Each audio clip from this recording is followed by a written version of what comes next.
Olá, muito boa noite. Está no ar o programa Doc.com, jornalismo com responsabilidade. Hoje vamos receber para uma entrevista o presidente municipal do PDT e também coordenador regional do partido, o empresário Márcio Paulic, que fala para a gente a respeito da organização do partido para as eleições municipais de 2014 e também os próximos passos do partido em relação às convenções estadual e também municipal. Vamos conversar também com o coordenador do Conselho de Entidades, o pastor Renato Cordeiro, que fala pra gente a respeito do sumiço dos documentos que continham as 25 mil assinaturas que seriam usadas para apresentar o projeto de iniciativa popular para reduzir de 23 para 15 o número de vereadores em Ponta Grossa. Também vamos falar a respeito da audiência pública ocorrida nesta semana para discutir o transporte coletivo no município. É um instante só, não saia daí. Doc.com, você bem informado.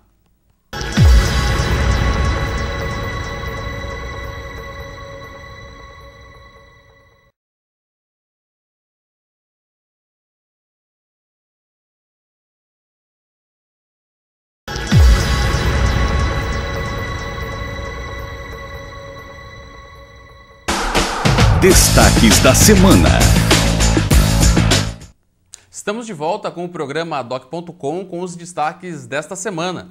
Um dos destaques foi a realização de audiência pública na Câmara Municipal para tratar do transporte coletivo. Depois da decisão do prefeito Marcelo Rangel em suspender o contrato com a Aviação Campos Gerais, contrato este renovado no final de dezembro do ano passado pelo então prefeito Pedro Vosgrau, o prefeito encontrou algumas irregularidades nesse contrato, decidiu suspendê-lo, essa prorrogação, e abriu a discussão através de uma audiência pública na Câmara Municipal, onde se pôde ouvir as reclamações da população, de entidades, enfim, de pessoas ligadas ao transporte coletivo, que puderam elencar as melhorias que gostariam de ver implantadas no transporte. A princípio, a audiência serviu mesmo para a coleta dessas informações, para em um segundo momento uma equipe técnica da prefeitura discutir como será possível atender essas reivindicações expostas tanto pelas entidades quanto pelo cidadão comum que foi à Câmara Municipal participar dessa audiência, e dezenas de pessoas estiveram na Câmara na última terça-feira para acompanhar essa discussão. Muito se falou a respeito de questão de falta da necessidade de ampliação dos ônibus, da substituição de ônibus dos micro-ônibus por ônibus convencionais, questão de horário, questão também de aumento do número de linhas, enfim, de uma série de questões que envolve o transporte público coletivo em Ponta Grossa, que, enfim, pode ser discutido através de uma audiência pública. O prefeito Marcelo Rangel esteve lá presente, abriu a audiência pública, os vereadores, e, na sequência, espera-se aí uma definição a respeito dessa questão, porque com o contrato suspenso, a Aviação Campos Gerais vai até junho, e começo de julho, operando esse transporte. Até lá tem que se ter aí uma nova definição, uma nova licitação para um novo contrato de repente mesmo até com a própria aviação, pode vencer, mas enfim, será aberto uma nova discussão, uma nova licitação com novos aí requisitos que a empresa que vem assumir cumpra aqui em Ponta Grossa. Também outro destaque, o caso da vereadora Ana Maria vem rendendo várias discussões, vários fatos novos diariamente aqui em Ponta Grossa, na Câmara Municipal. Dessa vez foi a entrega do inquérito policial envolvendo o caso da Ana Maria, que foi entregue para a CPI, que trabalha na Câmara Municipal, para apurar essas questões dentro da Câmara. O delegado responsável por esse inquérito, o Josimar da Silva, também o delegado Danilo Sesto, que é o chefe da 13ª SDP, estiveram com os membros da CPI nesta semana, entregaram a documentação, e agora os trabalhos da CPI tendem a avançar na Câmara Municipal, a chamar essas pessoas envolvidas para ouvi-las. Foram elencadas aí 6 pessoas indiciadas nesse processo, entre eles a vereadora Ana Maria, a própria vereadora, também o ex-assessor dela, o Idalécio Valverde da Silva, a esposa dele, Suzicléia Valverde da Silva, também o Adalto e a própria mãe da vereadora Ana Maria também está com o nome, além do Reginaldo, também está elencado nesse inquérito, nesse relatório que foi entregue pela Polícia Civil. Cabe agora à CPI tomar as providências dentro da Câmara e também ao Ministério Público tomar as providências em relação a uma possível ação aí no Judiciário para responsabilizar essas pessoas que vão responder aí por formação de quadrilha e também comunicação de falso crime, segundo o relatório, o inquérito apresentado pela Polícia Civil. Ainda em relação à vereadora Ana Maria, que vive um verdadeiro inferno astral, o presidente da Câmara, Aliel Machado, na última quarta-feira, comunicou que vai instaurar uma comissão de sindicância na Câmara Municipal para apurar a questão envolvendo a possível falsificação de documento público através do gabinete da vereadora Ana Maria. Pelo que a Polícia Civil tem acompanhado até o momento, foi constatado que de dentro do gabinete da vereadora foram expedidos documentos com falsificação de assinatura para ligação de água e energia elétrica para pessoas aí de baixa renda. E, segundo o próprio presidente da casa, ele ouviu que seria em troca de voto na campanha aí do ano passado. Vai ser apurado, então, por uma comissão de sindicância. Caso seja comprovado essa irregularidade, essa falsificação do documento, segundo o presidente da casa, é possível solicitar a instalação de uma comissão processante dentro da Câmara Municipal para avaliar a questão, podendo até levar à cassação da vereadora. Aí mais um processo envolvendo Ana Maria, que já enfrenta o inquérito, já enfrenta uma CPI e também uma denúncia do vereador Pascoal Adura dentro da comissão, dentro da Corregedoria Geral da Câmara de Ponta Grossa. Portanto, a situação complicada aí da vereadora.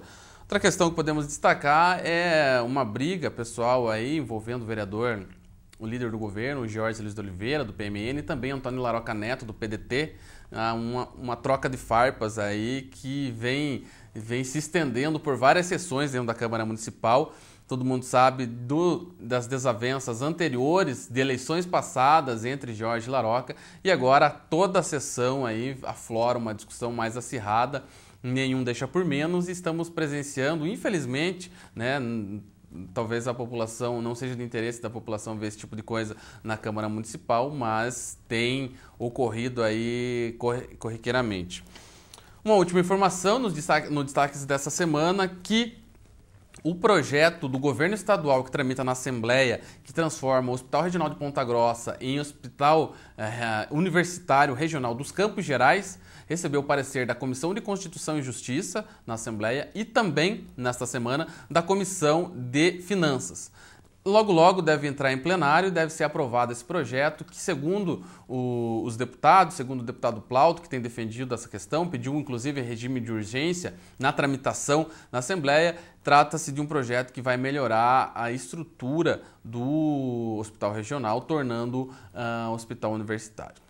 Bem, esses foram os destaques dessa semana nesse bloco. Na sequência, voltamos com uma conversa com o coordenador do Conselho de Entidades, o pastor Renato Cordeiro, e na sequência uma entrevista com o empresário Márcio Paulic. Tudo isso depois do intervalo, não saia daí. Doc.com, você bem informado.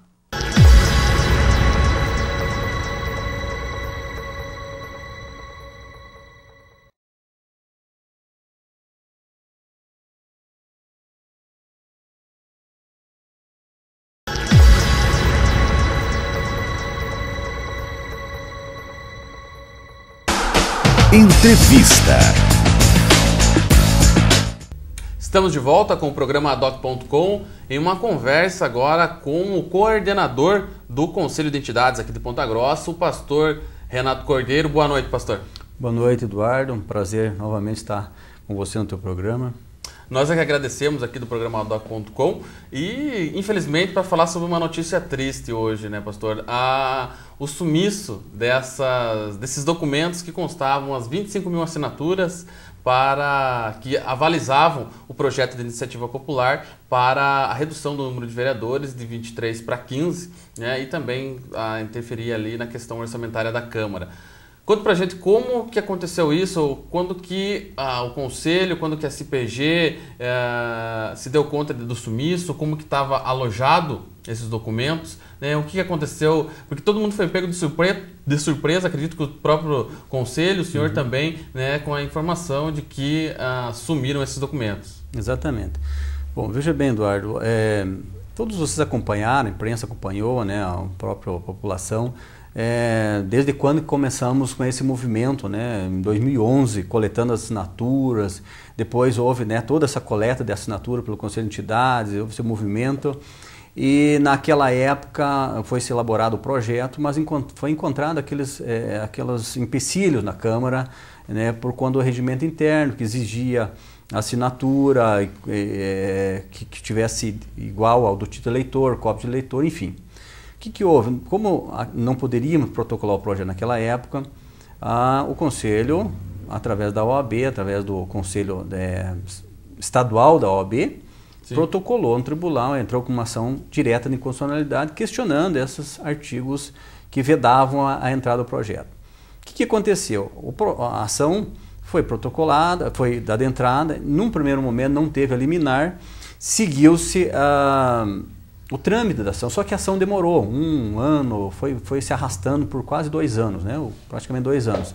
Agora, no final do ano passado, ou melhor, neste ano, em janeiro, que houve a pauta de julgamento, né? Foi feita a pauta de julgamento e a ação foi julgada agora no dia, se não me engano, dia 27 de fevereiro, 16 de fevereiro. No final de fevereiro, houve o julgamento da ADIM, inclusive por unanimidade, declarando inconstitucional aquele artigo lá que exigia a cópia do título.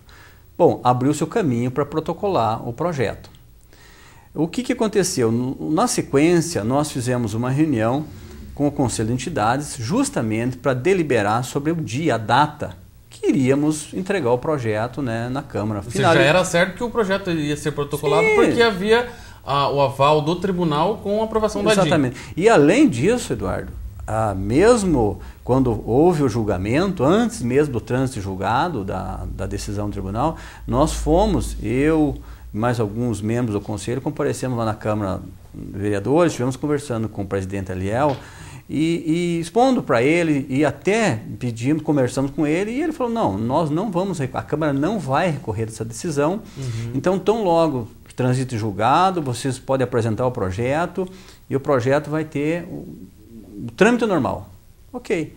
Ficamos aguardando o trânsito julgado para, né, logicamente é necessário tudo, né? Trânsito julgado, foi publicado no Diário da Justiça, tendo aqueles prazos, etc. Enfim, agora, a semana passada, nos reunimos o Conselho de Entidades, então, para marcar a data. Nessa reunião, e o Conselho, você sabe, assim como outros conselhos, eles funcionam dentro da seção comercial, né? E, inclusive, o Conselho de Entidade, assim como o Conselho de Segurança e outros, eles servem-se de funcionários da própria associação comercial que faz parte do Conselho de Entidades, é uma das entidades, né? Sim. E, olha, então agora vamos reunir toda a documentação. Reúne a documentação, porque a redação do projeto já está pronta, o pessoal, né, os advogados já tinham feito, etc. Qual foi a nossa surpresa na semana? Quinta-feira passada, se não me engano, na quinta-feira passada nós reunimos, que eu fui, inclusive, um dos últimos a saber que tinha desaparecido, né? Não conseguiram encontrar nos armários onde deveria estar, que é numa sala da própria diretoria, né, dos diretores lá da CPG. Enfim, aí houve aquela surpresa, e, né, as entidades estavam ali, e o que aconteceu? Bom, vamos novamente fazer uma varredura, né? Aí o pessoal da CPG lá resolveu procurar em todos os armários. Reviraram, procuraram, e não encontraram.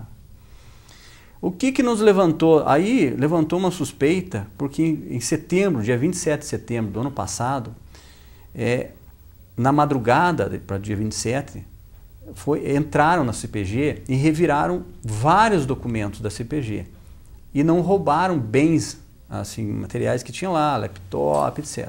Roubaram R$200 que estava numa gaveta, inclusive esses R$200 era do Conselho de Segurança. Certo.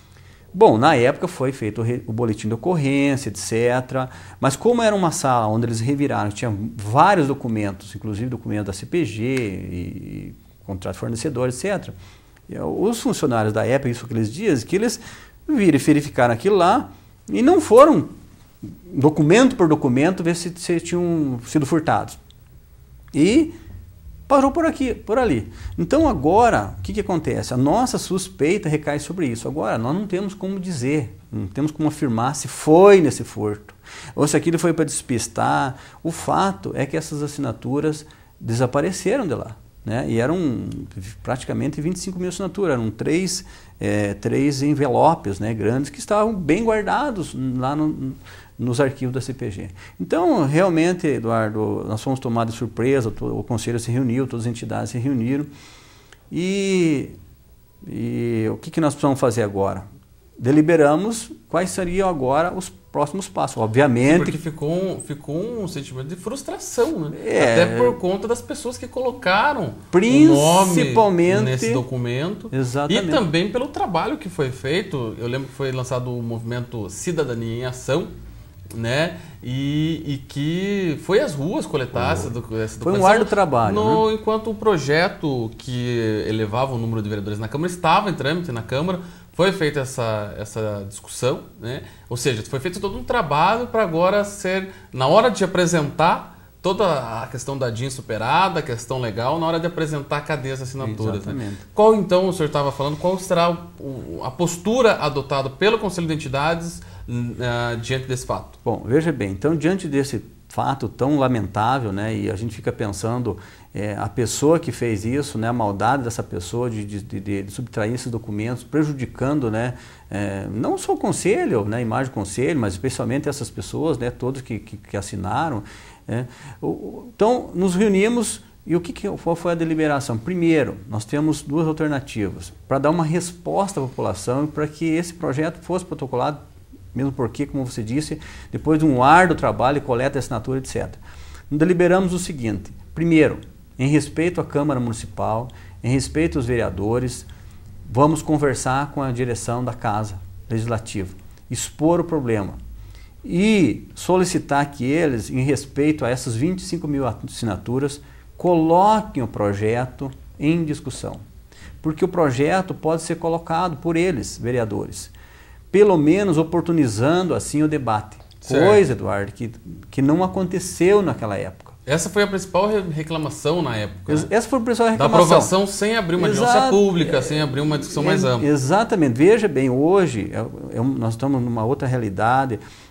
O que se precisa dizer é se 15 vereadores, se 19 vereadores, 21, 23, o importante é que se discuta isso, que dê oportunidade para que a sociedade organizada, as pessoas, reflitam melhor sobre isso. Que você lembra, a imprensa sabe, quem está nos ouvindo sabe, que na época, quando foi votado e que diminuíram o número dos vereadores, eles nem estavam na ordem do dia.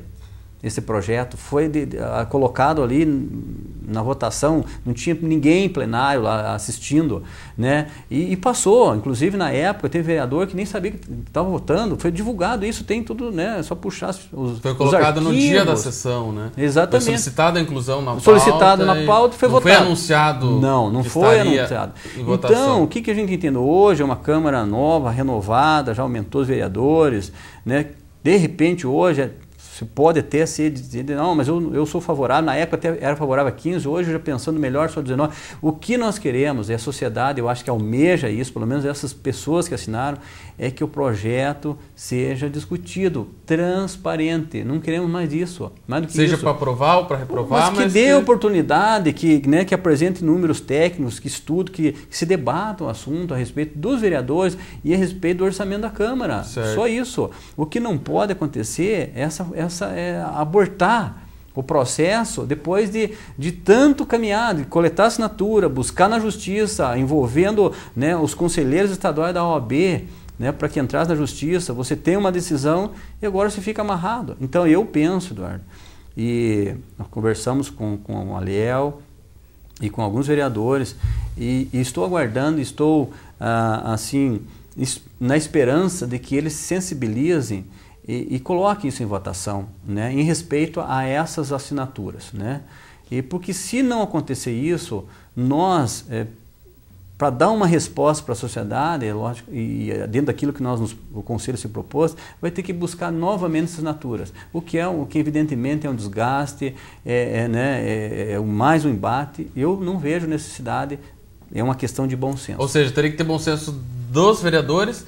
Precisa de, como é uma alteração à lei orgânica, vai precisar de 8 assinaturas no projeto para que passe a tramitar. Exatamente. Mas não é necessariamente que o vereador vai colocar assinatura no projeto, porque de repente ele pode votar contra. É mais para colocar em discussão e permitir que a discussão seja feita. Para que a discussão seja feita, para que se analise qual é a melhor. Para você ter uma ideia, hoje, né, todos nós sabemos, a Câmara, aquele prédio nem é da Câmara. Né?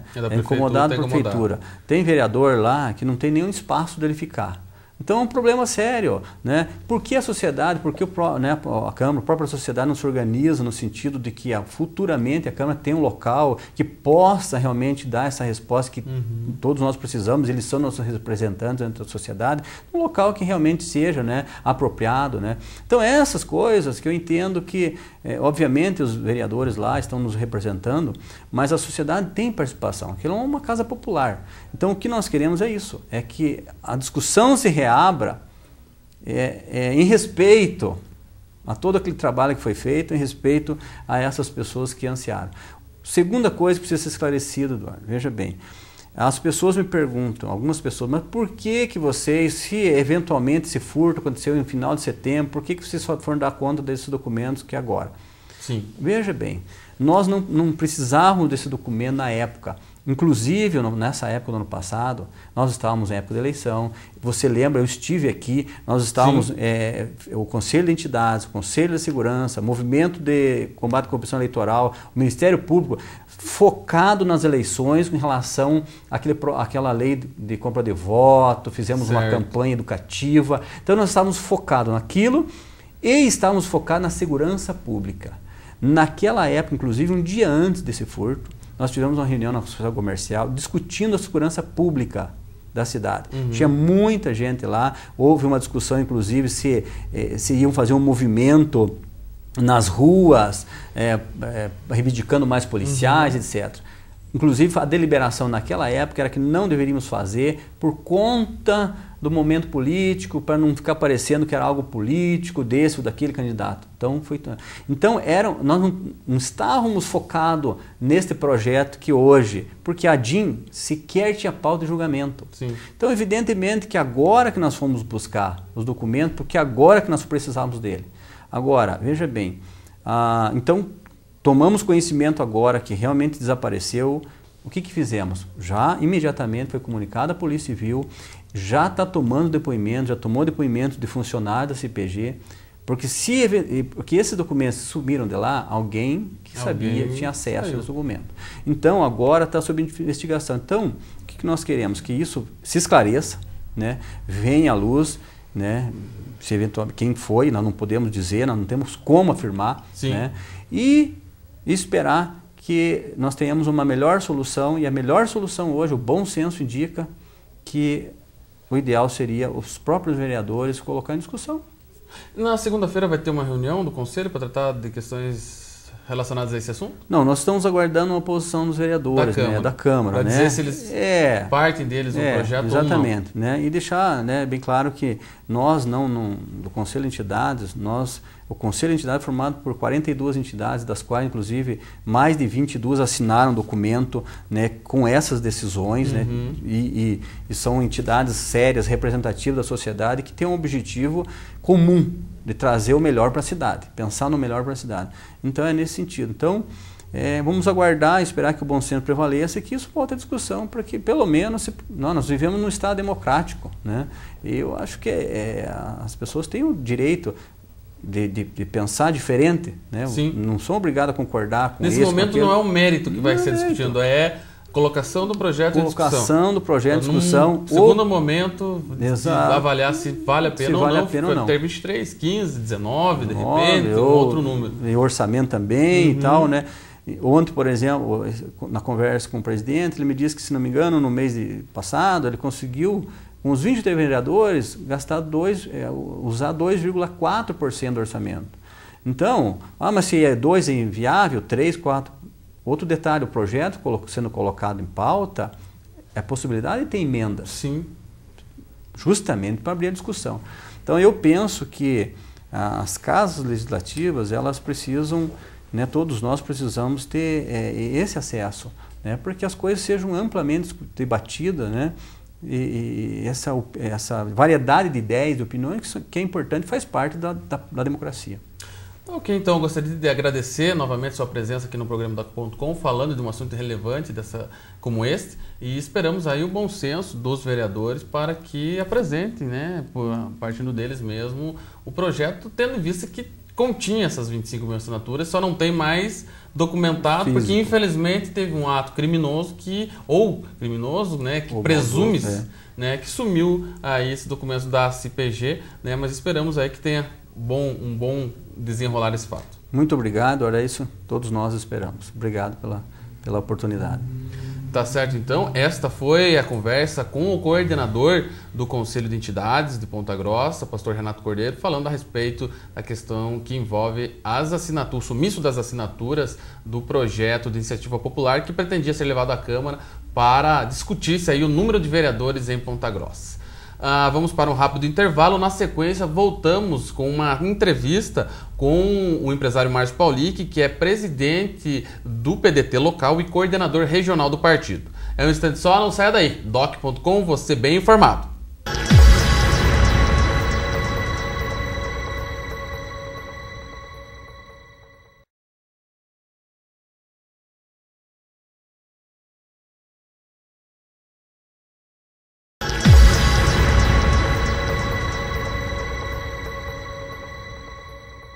O programa Doc.com está de volta, agora em uma entrevista com o presidente municipal do PDT de Ponta Grossa e coordenador regional do partido, Márcio Paulic. Boa noite, Márcio.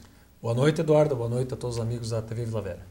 Pois é, Márcio, o PDT, que teve a participação aí sua enquanto candidato a prefeito, fez 2 vereadores, fez uma votação expressiva, mais de 50 mil votos aqui em Ponta Grossa.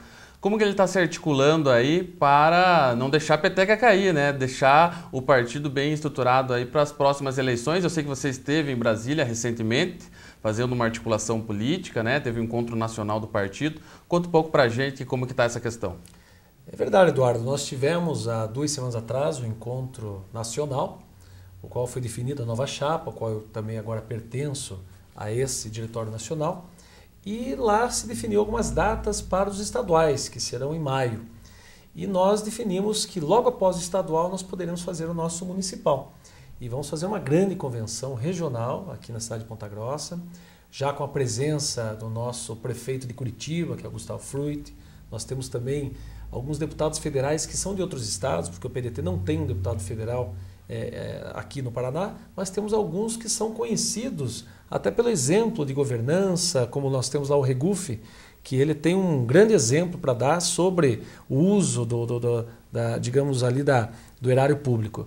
E também estamos aí a cada dia recebendo pessoas que querem ingressar no partido. Para você ter uma ideia, apenas nesses últimos 3 meses, mais de 300 pessoas já estão cadastradas, mas nós queremos fazer um grande evento para que a gente possa fazer tudo assim num dia muito especial. Então teve o encontro nacional, agora em maio a convenção estadual e já vem em seguida a convenção municipal. É verdade, porque a convenção estadual vai definir o diretório estadual. Sim. E nós estamos aí pleiteando 3 vagas para o estadual, justamente para que a gente possa também colocar os nossos vereadores, o Jorge da Farmácia, o Laroca, também no diretório estadual, e poder ter uma certa influência, uma interferência até em relação ao futuro do partido aqui para governo do estado e também tendo lá na parte nacional também uma opinião, poder dar uma opinião a respeito aí dos rumos do nosso partido.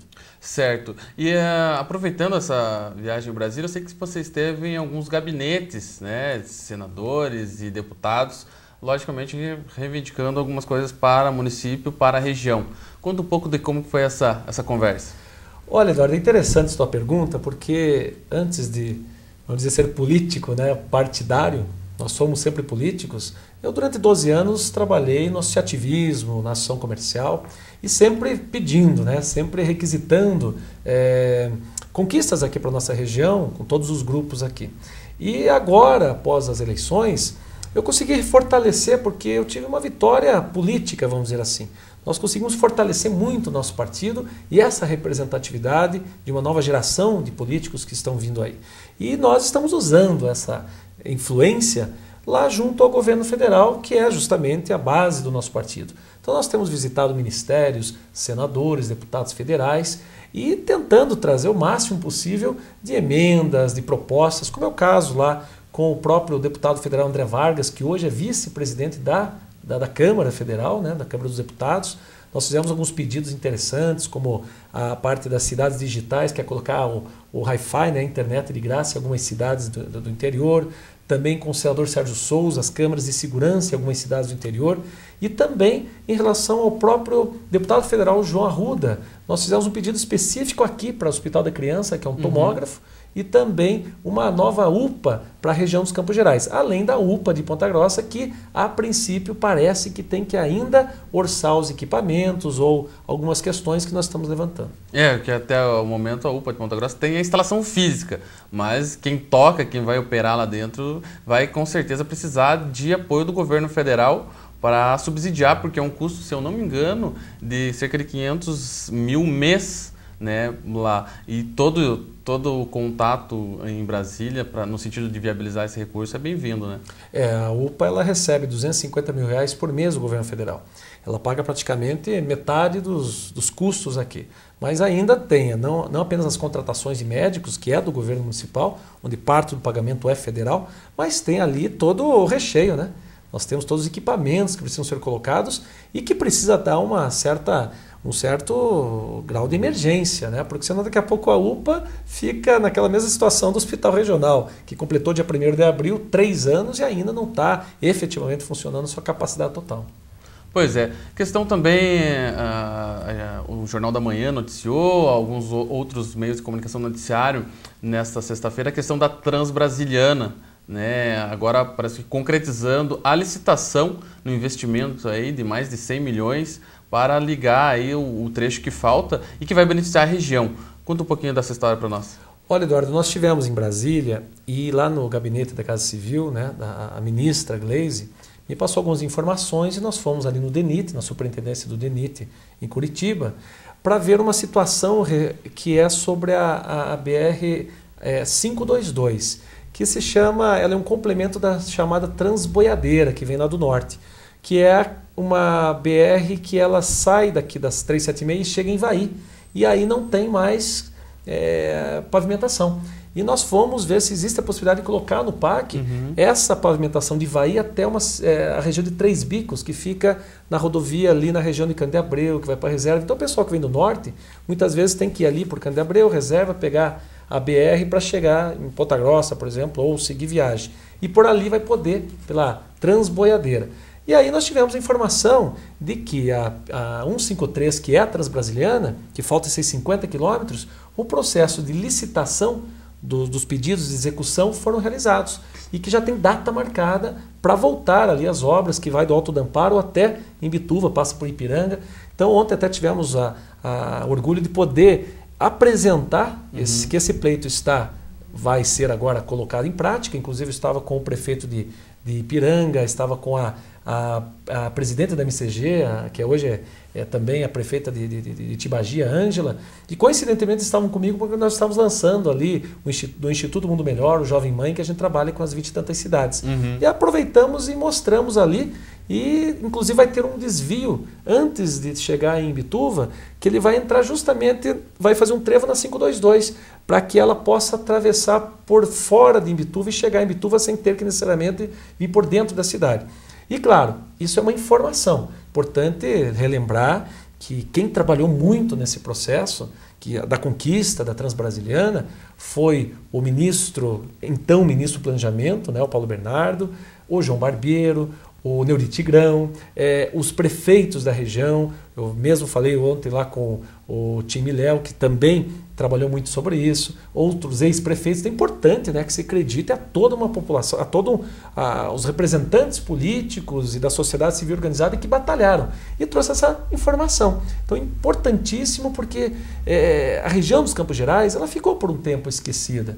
Depois dos anos 50, começamos a trabalhar muito com o desenvolvimento do norte do Paraná e agora está na hora de fazer com que todo esse desenvolvimento econômico gere qualidade de vida, social e de infraestrutura, né, para reportar essas indústrias aqui. Tanto é que depois que soubemos disso, falamos com o prefeito Roger de Ipiranga, e nós tínhamos uma indústria de móveis estofados de jandaia que estava indecisa entre 4 cidades e decidiu por Ipiranga justamente por saber que a Transbrasiliana agora será completada ali. Ou seja, facilita o escoamento, facilita o acesso, né, que é uma das virtudes que Ponta Grossa tem, né, pelo esse entroncamento rodoferroviário que pode ser levado para a região também, né, toda a região usufruir. Toda a região, inclusive com essa informação que a Camargo Correia vai se instalar em Taiacoca, por exemplo, aí é uma questão já estadual, mas ali na DENIT nós vimos ali a possibilidade, nós vamos contactar com o secretário de Estado de Logística e Infraestrutura, que é o Pepe Richa,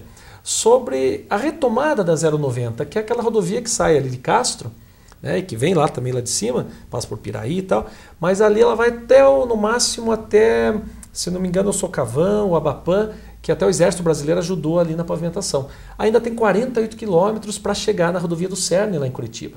Só que ali em Taiacoca, com 20 e tantos quilômetros, você chega também. Essa ligação de Taiacoca com essa rodovia, com a 090, que é uma PR, seria fantástico justamente para essa logística futura da Camargo Correia, porque são os caminhões, é uma cimenteira. Sim. De repente elas vão ter que vir por Uruaranas. Material pesado, né? Material pesado. Não dá para vir por Uruaranas, mesmo que pegue o contorno leste. Agora, dali ela vai direto para a região de Colombo, ali, a Tamandaré, que já é uma região, inclusive, ligada a essa área. Nós temos a Votorantim ali. Então, seria fantástico levantar esse pleito junto com a ação comercial, com o Conselho de Entidades, com os políticos. É esse que vai ser o nosso trabalho também. E essa questão, depois do que você, como você falou, enquanto presidente da CPG, né, e contra o associativista, teve uma participação aí nas reivindicações e empunhando bandeiras. Mas depois que você participou da eleição como prefeito, o resultado que alcançou, né, com uma votação expressiva, facilitou esse contato também, tanto com o governo estadual quanto com o governo federal, para poder captar melhorias para a região? Na verdade, nós fizemos isso, é interessante, nós fizemos um capital político ano passado. Nós temos, afinal de contas, 50 e tantos mil votos. Temos que usar assim. Nós não precisamos esperar um mandato, esperar uma nova eleição para que você possa transformar esses votos que nos deram em projetos também. E isso a gente está acostumado já pela associação e agora de forma individual pelo próprio partido, pelo grupo político que nós temos, também buscar essas reivindicações. Desde que Ponta Grossa, a região dos Campos Gerais, possa receber projetos estaduais, federais, é isso que importa para todos caminhando no mesmo lado, caminhando dentro de um mesmo objetivo, que é trazer recursos para a cidade. Tá certo, então, Marcos, vamos para um rápido intervalo e voltamos na sequência nessa conversa, nessa entrevista com o Márcio Paulic, presidente do PDT local e coordenador regional do partido. É um instante só, não saia daí. Doc.com, você bem informado.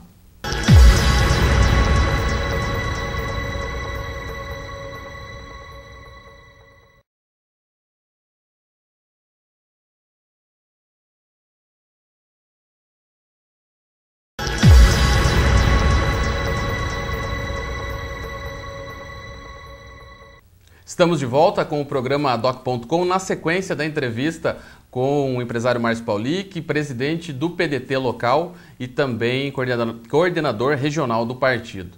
Bom, Márcio, falando em termos de PDT, o resultado da eleição, como a gente já tratou aqui logo após o resultado, quando você veio conceder uma entrevista para a gente, ele aumentou significativamente e também com a representatividade na Câmara de Ponta Grossa com 2 vereadores. Né, e participando aí ativamente na questão política da cidade. Tem um projeto que está em trâmite ou que está sendo elaborado, que vai ser levado à Câmara para aumentar a questão da participação popular na apresentação de projetos, né? E como que está a situação desse projeto? Ainda mais num momento como esse, onde a gente conversou agora há pouco com o pastor Renato, né? Falando a respeito de toda aquela questão que envolveu as assinaturas, o sumiço das assinaturas. Mas, enfim, um modo de facilitar a apresentação do projeto de iniciativa popular. Como que é essa ideia? É verdade. Inclusive, essas assinaturas, né, foram 25 mil assinaturas, e foi na época eu como presidente da associação, e até eu estou indo lá na próxima segunda-feira para participar da reunião lá da associação, do conselho, para ver realmente o que o presidente e quais são as próximas ações. Agora, interessante é assim, você lembrou muito bem disso. Segunda-feira eu vou levar para a associação esse projeto que os nossos vereadores já conseguiram os 8 votos que precisam, né, que é uma mudança de uma lei orgânica. Então, ela é 1/3, né, dos vereadores. Sim, para apresentar. Para apresentar. Uhum. E são os 8 vereadores que já temos assinaturas, que é justamente essa forma de uma participação popular por intermédio da sociedade civil organizada, né, para apresentar projetos de lei, né, sugestões, justamente direto para uma comissão de legislação popular, vamos dizer assim. Sim. Então, ela pode passar direto, a comissão faz as análises e vai daí para a ordem do dia. E aí, claro, os vereadores vão dizer se concordam, não concordam, entra no voto normal.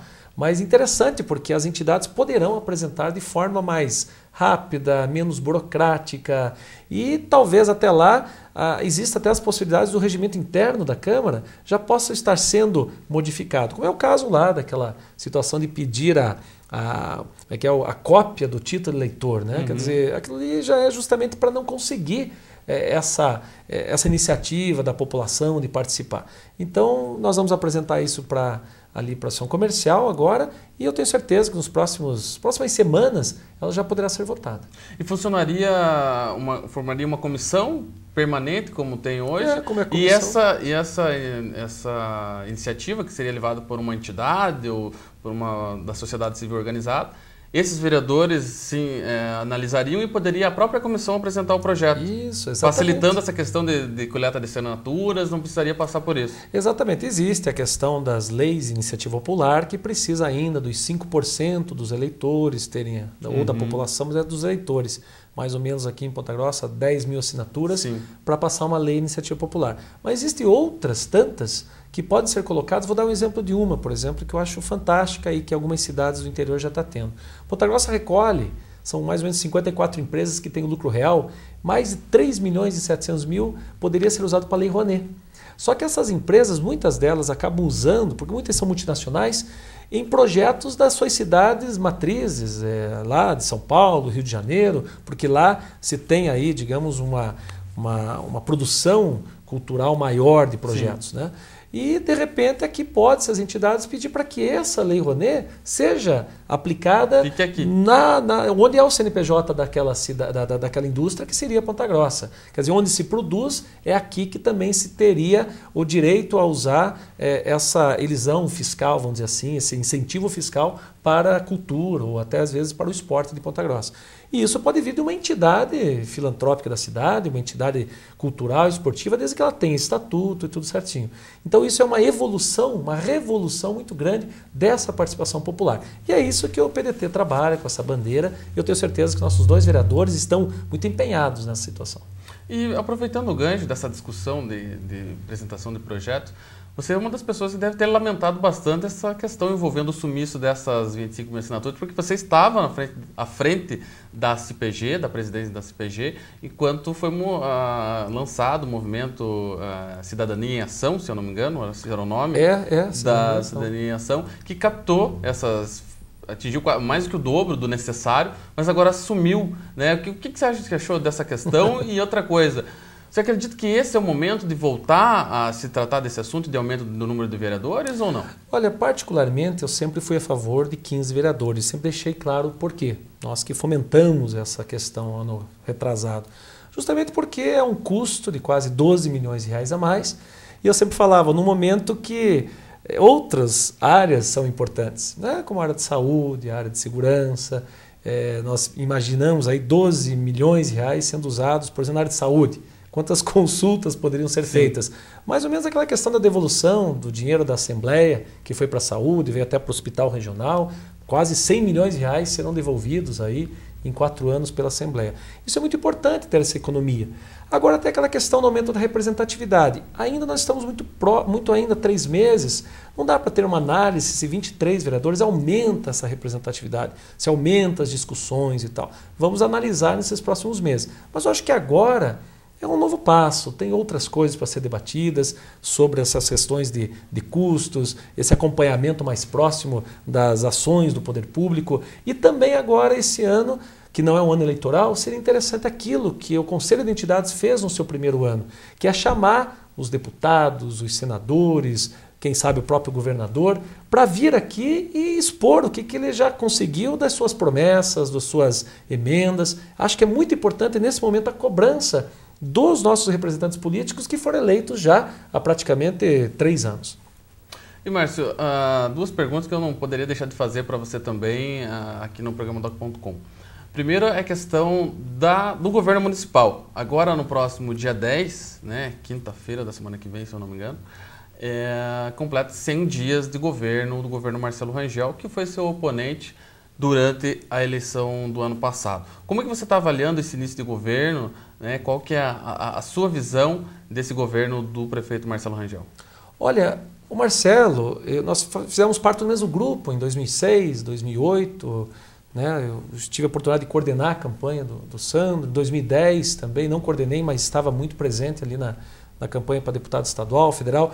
Na própria ação comercial, nós lançamos lá o Santo de Casa Faz Milagre, sim, que ele não era justamente para, especificamente o Sandro, mas para todos os candidatos de Ponta Grossa, e claro que quem tinha mais condição de ter votos era o que mais tinha o benefício. Então, eu conheço muito bem como é que trabalha esse grupo. Eu acho que esses 3 primeiros meses, vejam, nós estamos aí a 5% de toda a gestão. Ainda é um pouco cedo, mas existem alguns casos emergenciais, que é o caso da saúde principalmente, que poderiam ser revistos. O problema que eu sempre digo é assim, eu saí, por exemplo, com 3 partidos. O Marcelo saiu com 10 ou 11 partidos, o Pérez também, muito próximo a isso. Você tem que acomodar depois os seus cabos eleitorais, seus pares, e aí aquilo que você se compromete numa campanha, muitas vezes você não consegue realizar. É a questão dos cargos comissionados, que a gente sabe que é justamente para acomodar aqueles que lhe apoiaram. E o problema é o fato de que esses gastos a mais poderiam ser gerados de outra forma, né? São 3, 4 milhões a mais que realmente faz uma grande diferença em áreas prioritárias, como é o caso da saúde. E nós temos exemplos interessantes em cidades do interior, como Ventania, que contratou médicos do particular, que está fazendo lá já em regime de urgência, aí, consultas de especialidades, ou a própria Ipiranga, que fez um mutirão com 70 médicos. Então, eu acho que a prefeitura poderia ter alguns exemplos aí de algumas cidades que está dando certo e trazer para cá e de forma rápida. Agora, daqui 100 dias para frente, com certeza a gente vai ter uma análise melhor do que está acontecendo. Nessa semana foi feito na Câmara Municipal uma audiência pública para tratar do transporte coletivo, que foi um tema que foi um dos mais discutidos durante a campanha. Até teve toda aquela proposta do bilhete único, depois foi incorporado pelo Marcelo ali no segundo turno, né? Como que você viu essa questão e principalmente o fato da prefeitura ter cancelado, né, a renovação do contrato que foi feito ali no apagar das velas do governo Vosgrau, né? Ali, se eu não me engano, dia 18 de dezembro foi assinada a renovação do contrato, como até a lei ela autorizava essa questão, mas veio o prefeito e achou algumas irregularidades, cancelou. Como que você está vendo toda essa questão? Olha, eu fui o que lancei na campanha essa questão. Se falava muito de saúde, segurança, prioridades, né? Mas também muito do transporte público. Até porque eu sou contra justamente a ausência de concorrência. Eu sou da iniciativa privada, eu só consigo melhorar minha qualidade ao meu cliente porque a concorrência também melhora. Então é uma competição. Hoje nós temos uma empresa que, se o cliente, né, que é o usuário, não estiver satisfeito, ele tem a única opção de ir a pé. Sim. Então é muito importante essa abertura de concorrência. Agora, a forma que se faz, não vou dizer que tem estratégia certa ou errada, existem vários tipos de estratégias. Eu adotaria outra estratégia. Eu adotaria que nos 100 primeiros dias eu daria oportunidade para a empresa melhorar, assim, 100 dias, colocar o bilhete único, colocar as linhas entre os terminais, colocar, por exemplo, nós temos hoje as pessoas que moram em Varanas e que tem que ir até o centro da cidade para ir ali para o Parque Industrial, que poderia ir pelo contorno leste. Sim. Coisas básicas, que nem o terminal lá de Nova Rússia, que era só fazer uma ligação do lado para ir ali no CAS, por exemplo, que as pessoas reclamam que tem que dar toda a volta. Então tem pequenos detalhes e tem algo maior, que é justamente, principalmente, a falta de ônibus em horários de pico e também os micro-ônibus que vão em núcleos habitacionais que já poderiam ser ônibus convencionais. A aviação teria condição de fazer essa mudança, até porque diria, olha, em 3, 4 meses nós vamos fazer uma pesquisa de campo e ver se vocês melhoraram o serviço. E depois, logo em seguida, você abriria a concorrência, lotes, né? Então, assim, de repente, você fazer de forma unilateral é um pouco perigoso porque pode dar certo, mas também pode dar errado, porque existe toda uma questão aí de contratos e tal. E daqui a pouco a aviação não vai ter condição de atender e uma outra não virá, daqui a pouco vai faltar o serviço público. Então é muito complicado. Mas eu acho que o fato de ter tirado esse contrato foi um ato de coragem do prefeito. Eu acho que foi importante para mostrar que era um compromisso de campanha muito forte, não poderia ser diferente. Daqui para frente vamos ver o que acontece. As audiências públicas são importantes também, né? Mas nós já sabemos os problemas que tem. Ali é mais talvez um pouquinho de marketing para fazer um governo um pouco mais popular, mas na verdade ali é muito técnico e é assim que deve ser trabalhado. Certo. A segunda pergunta, né, eu falei em 2 perguntas que eu não poderia deixar de fazer, é a questão de eleição 2014. Apesar que você fala, eleição 2014, mas estamos aí 1 ano e 3 meses do início da campanha, que é julho do ano que vem. Depois de toda essa articulação política que levou a sua candidatura, você estando à frente do PDT e também a coordenação regional, como que você vislumbra a sua participação? De repente, candidato a deputado estadual, federal, como que você acredita? Ainda é muito cedo, né? A gente justamente está esperando a convenção do PDT, porque existe uma questão de ver se o partido vai poder coligar ou não, porque também não adianta você sair, de repente, de federal, que precisa muito mais votos, e não ter os votos de legenda. Você tem que saber quem mais vai sair, porque de repente você faz uma grande votação e fica fora. O estadual, claro, é mais fácil pelo número de votos menor. Mas, ao mesmo tempo, não é complicado, porque é um número maior uma concorrência muito maior. O importante é agora o partido definir. O que o PDT hoje não tem, que gostaria muito de ter, são representantes do governo para o governo federal. Porque hoje o PDT não tem, justamente, deputados federais. É isso que a gente está trabalhando, a princípio, aí com toda a região. Tá certo, então. Eu gostaria de agradecer a sua presença aí no programa Doc.com e vou deixar aberto para outras oportunidades. Muito obrigado, Eduardo. Obrigado aí pela oportunidade, sempre à disposição. É assim que a gente sempre trabalha, sempre trabalhou e sempre vai trabalhar. Tá ok, então. Essa foi a entrevista com o empresário Márcio Paulic, presidente do PDT local e também coordenador regional do partido. Com isso encerramos o programa Doc.com de hoje. Lembrando que esse programa pode ser revisto no nosso canal direto no YouTube, no youtube.com/programadoccom e também no site do Jornal da Manhã, no jmnews.com.br e no site do Plantão da Cidade, no plantãodacidade.com.br. É isso aí, até a semana que vem, um bom final de semana para você. Doc.com, você bem informado.